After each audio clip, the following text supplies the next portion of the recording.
이 편지를 절대 뜯지 마옵소서. 10살 아이의 목소리가 의금부 대문 앞에 울려 퍼졌습니다. 아이의 이름은 지온이었습니다. 손에는 붉은 봉인이 찍힌 편지 한 통을 꼭 쥐고 있었습니다. 하지만 아무도 그 아이의 말에 귀 기울이지 않았습니다. 그날 아침까지만 해도 지온은 한양 저작거리에서 밥 한 그릇을 구걸하던 버려진 아이였으니까요. 그의 한양은 불안했습니다. 궁궐 안팎으로 영무의 소문이 끊이지 않았습니다. 중종 임금께서는 밤마다 근심의 잠을 이루지 못하셨고 신하들은 서로를 의심했습니다. 조정에는 많은 신하가 있었습니다. 겉으로는 모두 충신처럼 보였습니다. 하지만 그중 누군가는 왕을 몰아내고 권력을 차지하려 했습니다. 그 음모가 조용히 그러나 치밀하게 진행되고 있었습니다. 지온은 해국사라는 작은 절에서 자랐습니다. 아버지는 지온이 태어나기 전에 돌아가셨다고 들었습니다. 어머니는 지온을 낳고 숨을 거두셨습니다. 어머니가 남긴 것은 작은 편지 한 통뿐이었습니다. 지온은 그 편지를 늘 품에 지니고 다녔습니다. 거기에는 이렇게 적혀 있었습니다. 지온아, 높은 관직에 있는 자를 함부로 믿지 말거라. 내 아버지는 억울하게 돌아가셨단다. 언젠가 진실이 밝혀질 것이다. 절의 회원 스님은 지온에게 글을 가르쳤습니다. 내 아버지는 서기관이셨다. 글을 아름답게 쓰시던 분이셨지. 사람마다 글씨가 다르단다. 그 글씨 속에 그 사람의 마음이 담긴다. 지온은 열심히 배웠습니다. 그리고 특별한 재능이 생겼습니다.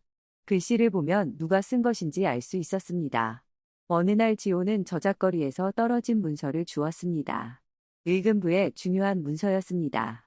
지온은 그것을 읽을 수 있었고 급히 의금부로 가져갔습니다. 의금부 서기인 김진사가 놀랐습니다.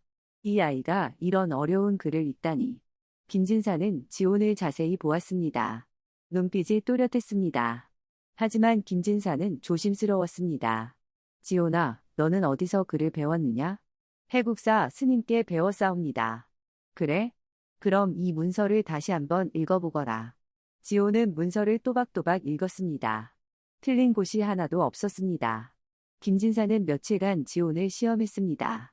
글도 쓰게 하고 문서도 정리하게 했습니다. 지온은 모든 일을 완벽하게 해냈습니다. 닷새가 지나고 김진사는 마침내 말했습니다.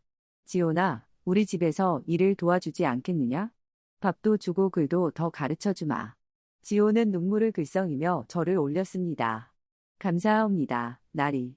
지온은 김진사의 집에서 살게 되었습니다. 심부름도 하고 문서도 정리했습니다. 김진사에게는 아내가 있었습니다.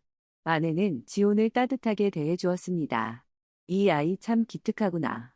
어느 날 저녁, 아내는 지온을 위해 특별히 따뜻한 죽을 끓여주었습니다. 지온아, 많이 먹어라. 이제 넌 우리 식구란다. 지온은 그 죽을 먹으며 처음으로 가족이 생긴 것 같았습니다. 눈물이 흘렀습니다. 고맙습니다, 마님. 밤마다 김진사는 지온에게 더 많은 것을 가르쳤습니다. 법률도, 의금부의 일도. 지온아, 의금부는 나라에서 가장 중요한 곳이란다. 역모를 조사하고 억울한 사람을 구하는 곳이지. 지온은 고개를 끄덕였습니다. 나리, 역모란 무엇이옵니까? 왕을 몰아내려는 반역이지. 만약 역모가 성공하면 나라가 큰 혼란에 빠진다. 지온은 어머니의 편지를 떠올렸습니다. 아버지도 역모와 관련이 있었을까? 한 달이 지난 어느 날 밤 이상한 일이 벌어졌습니다. 김진사의 집 대문을 두드리는 소리가 들렸습니다. 지온이 몰래 문틈으로 내다보니 검은 옷을 입은 사내가 서 있었습니다. 사내는 김진사에게 편지 한 통을 건넸습니다. 이것을 의금부에 전해주시오. 중대한 고변이오. 김진사는 놀란 얼굴로 편지를 받았습니다. 무슨 내용이오? 사내는 목소리를 낮췄습니다. 정승 김상현 대감이 역모를 꾸미고 있다하오. 김진사는 숨을 들이켰습니다. 그럴 리가. 정승 대감은. 하지만 절대 급히 뜯어보지 마시오. 사흘 후에 뜯어보면 증거가 더 확실해질 것이오. 김진사는 의아했습니다. 이게 무슨 말이오? 왜 사흘을 기다려야 하오? 그것은 묻지 마시오. 다만 사흘 후면 모든 것이 명확해질 것이오. 사내는 그렇게 말하고 어둠 속으로 사라졌습니다. 김진사는 편지를 들고 방으로 들어갔습니다. 얼굴이 창백했습니다. 아내가 물었습니다. 여보, 무슨 일이오? 영모 고변이라고 하오. 정승 대감을.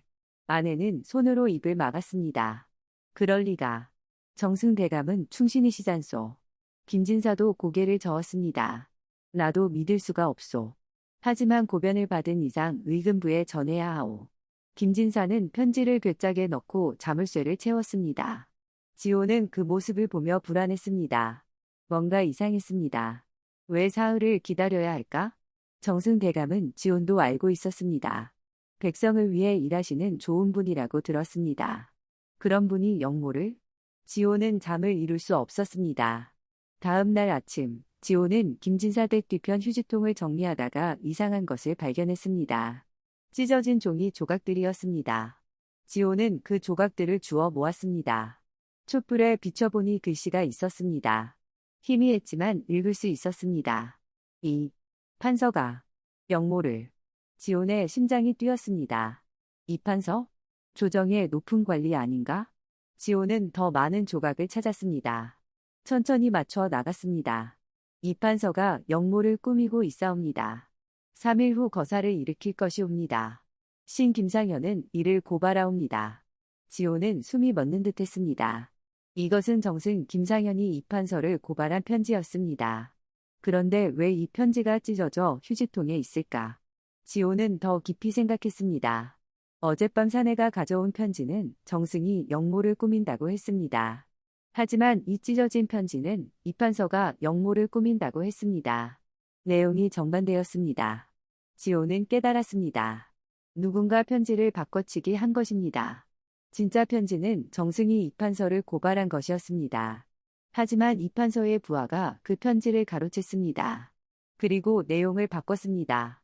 정승을 영모로 몰아 제거하려는 계략이었습니다. 지호는 더 조사해야 했습니다. 괴짝에 있는 편지를 봐야 했습니다. 하지만 어떻게? 그날 밤 김진사가 깊이 잠든 후 지호는 조용히 괴짝으로 다가갔습니다. 자물쇠를 열 수는 없었습니다. 하지만 괴짝 옆에 작은 틈이 있었습니다. 지호는 가느다란 대나무 막대를 그 틈으로 밀어 넣었습니다. 안에 있는 편지를 조금씩 밀어냈습니다. 편지가 틈 사이로 나왔습니다.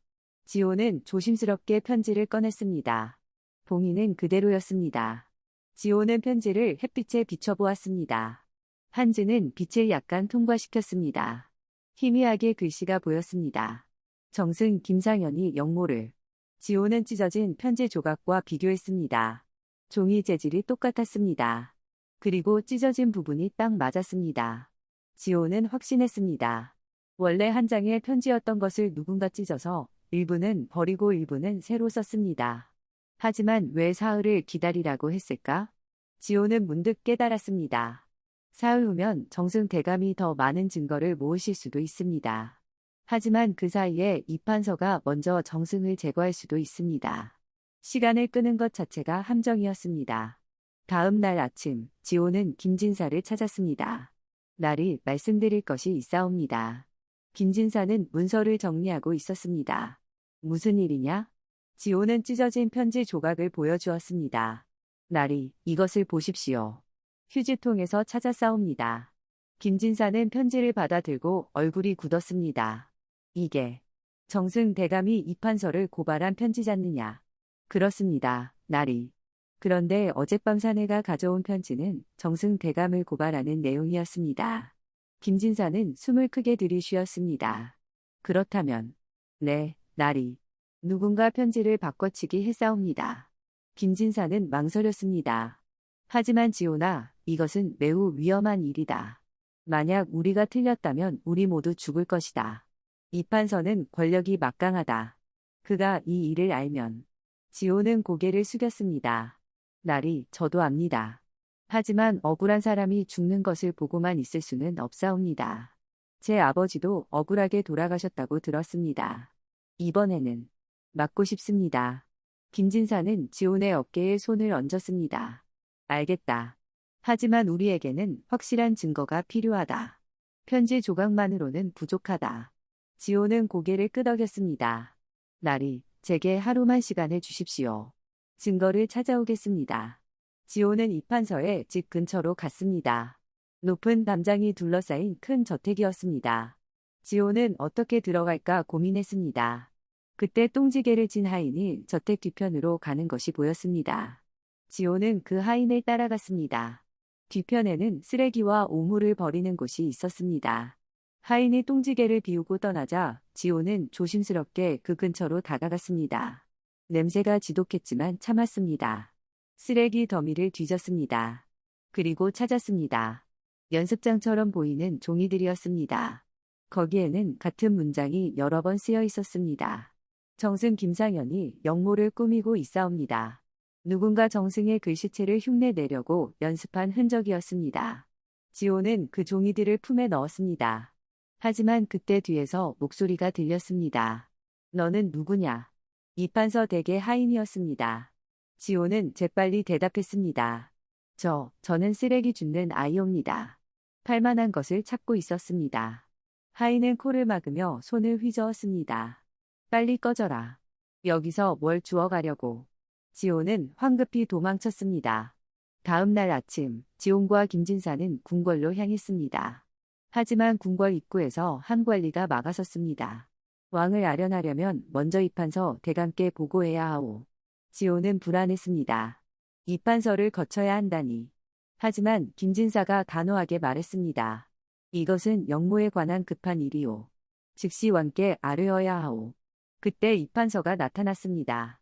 50대쯤 되어 보이는 위험 있는 모습이었습니다. 김진사는 이판서를 보며 속으로 생각했습니다. 내가 오래전부터 이 사람의 권력욕을 눈치챘어야 했는데. 하지만 입 밖으로 내지는 못했습니다. 이판서는 미소를 지으며 물었습니다. 김진사, 무슨 일로 이리 소란이오? 김진사는 떨리는 목소리로 대답했습니다. 영모 고변을 받았사옵니다. 이판서의 눈이 번쩍였습니다. 오, 그래? 누구를 고발하는 것이오? 정승 김상현 대감이옵니다.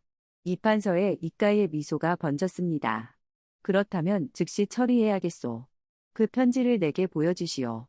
지온이 앞으로 나섰습니다. 이 편지는 오직 전하께만 보여드릴 수 있사옵니다. 이판서의 얼굴이 굳었습니다. 어린 것이 감히 나를 거역하느냐? 그때 안에서 목소리가 들렸습니다. 무슨 소란이냐? 중종 임금께서 모습을 드러내셨습니다. 지호는 땅에 엎드렸습니다. 전하, 신에게는 영모를 막을 증거가 있사옵니다. 왕은 지온을 보았습니다. 내가 누구냐? 신은 버려진 아이옵니다. 하지만 그를 읽을 줄 압니다. 그리고 이 편지에 숨겨진 거짓을 알고 있사옵니다. 왕은 편지를 받아들었습니다. 봉인을 뜯고 읽었습니다. 얼굴이 굳었습니다. 정승이 영모를 꾸민다고? 이판서가 앞으로 나왔습니다. 전하, 신도 놀랍습니다.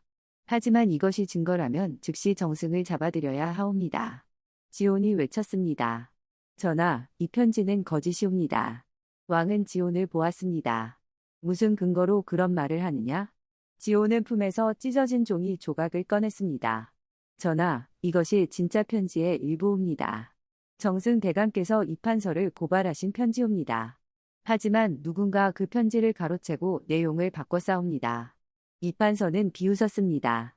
터무니없는 소리. 어린 것의 말을 어찌 믿으시렵니까? 지온은 또 다른 증거를 꺼냈습니다. 전하, 이것은 이판서 댁 쓰레기 더미에서 찾은 것이옵니다. 누군가 정승 대감의 글씨체를 흉내내려고 연습한 흔적이옵니다. 왕은 그 종이들을 받아 비교했습니다. 과연 연습한 흔적이 역력했습니다. 왕은 잠시 생각하다가 물었습니다. 하지만 이것만으로는 부족하다. 어떻게 이판서가 관련되었다고 확신하느냐? 지호는 대답했습니다. 전하, 정승과 이판서 대감의 부하들을 불러 같은 문장을 써보게 하소서. 그러면 누가 이 편지를 썼는지 알 수 있을 것이옵니다. 왕은 고개를 끄덕였습니다. 그리하라. 정승 김상현이 불려왔습니다. 얼굴에는 억울함이 가득했습니다. 전하, 신은 영모 같은 것은. 정승, 일단 이 문장을 써보라. 왕은 명했습니다. 정승과 이판서에 부하 한 명이 같은 문장을 썼습니다. 왕은 글씨들을 비교했습니다. 충격을 받았습니다. 찢어진 편지의 글씨는 정승의 글씨와 거의 같았습니다. 그리고 괴짝에 있던 편지의 글씨는 이판서 부하의 글씨와 비슷했습니다. 이판서는 아직 포기하지 않았습니다. 전하, 이것은 정교한 함정이옵니다. 누군가 신을 모함하려고. 하지만 왕은 단호했습니다. 의금부로 가서 이 판서의 집을 수색하라. 의금부 관리들이 이 판서의 저택으로 달려갔습니다. 서재 비밀 공간에서 발견했습니다. 영모를 계획한 문서들, 병사를 모은 명단, 그리고 동조자들의 이름까지. 이 판서는 그 자리에서 무릎을 꿇었습니다. 전하, 용서하소서. 신은 단지 나라를 더 잘 다스리고 싶었을 뿐이옵니다. 왕은 차갑게 말했습니다. 내 욕심이 나라를 망칠 뻔했다. 용서는 없다. 왕은 지온을 불렀습니다. 지온아, 내가 나라를 구했구나. 무엇을 원하느냐? 지온은 조심스럽게 말했습니다. 전하, 신의 아버지가 누구였는지 알고 싶사옵니다. 어머니께서는 아버지가 억울하게 돌아가셨다고 하셨사옵니다. 왕은 옛 기록을 조사하도록 명했습니다. 며칠 후 진실이 밝혀졌습니다. 지온의 아버지 박문수는 10년 전 서기관이었습니다. 이 판서의 비리를 발견하고 고발하려 했지만 오히려 영모죄로 몰려 죽었습니다. 왕은 명했습니다. 박문수의 누명을 벗기고 명예를 회복하라. 지온은 눈물을 흘렸습니다. 고맙습니다, 전하. 아버지, 이제 편히 쉬십시오. 김진사가 앞으로 나왔습니다. 전하, 신이 지온을 양자로 삼아도 되겠습니까? 왕은 고개를 끄덕였습니다. 그리하거라. 지온은 김진사에게 절을 올렸습니다. 아버님. 김진사는 지온을 꼭 안았습니다. 내 아들아, 내 용기가 이 나라를 구했다. 사실 나도 오래전부터 이 판서의 권력욕을 눈치챘었다. 하지만 두려워서 아무 말도 하지 못했지. 내가 나에게 용기를 가르쳐 주었구나. 10년이 흘렀습니다. 지온은 조선 최고의 필적 감정 전문가가 되었습니다. 의금부에서 일하며 수많은 사건을 해결했습니다. 어느 날 젊은 서기들에게 가르쳤습니다. 편지는 단순한 종이가 아니란다. 그 안에는 사람의 마음과 진실이 담겨 있지. 글씨는 거짓말을 하지 않는다. 급하게 쓴 글씨는 떨리고 진심을 담은 글씨는 또렷하다. 그리고 가장 중요한 것은 의심하는 용기란다. 아무리 높은 사람의 말이라도 이상하다면 의심해봐야 한다. 지온은 창밖을 바라보았습니다. 진실은 때로 가장 예상치 못한 곳에 숨어있지. 쓰레기 더미에도 찢어진 종이 조각에도. 그 진실을 찾아내는 것이 우리의 임무란다. 훗날 사람들은 말했습니다. 버려진 아이 하나가 왕을 구하고 나라를 지켰다고. 편지를 뜯지 말라는 말을 들었을 때 오히려 진실을 찾았다고. 그 용기가 조선을 구했다고 말입니다. 지온은 늘 말했습니다. 누군가 보지 말라, 뜯지 말라고 할 때 그것은 오히려 더 자세히 봐야 한다는 신호입니다. 진실을 숨기려는 자는 늘 그렇게 말하니까요.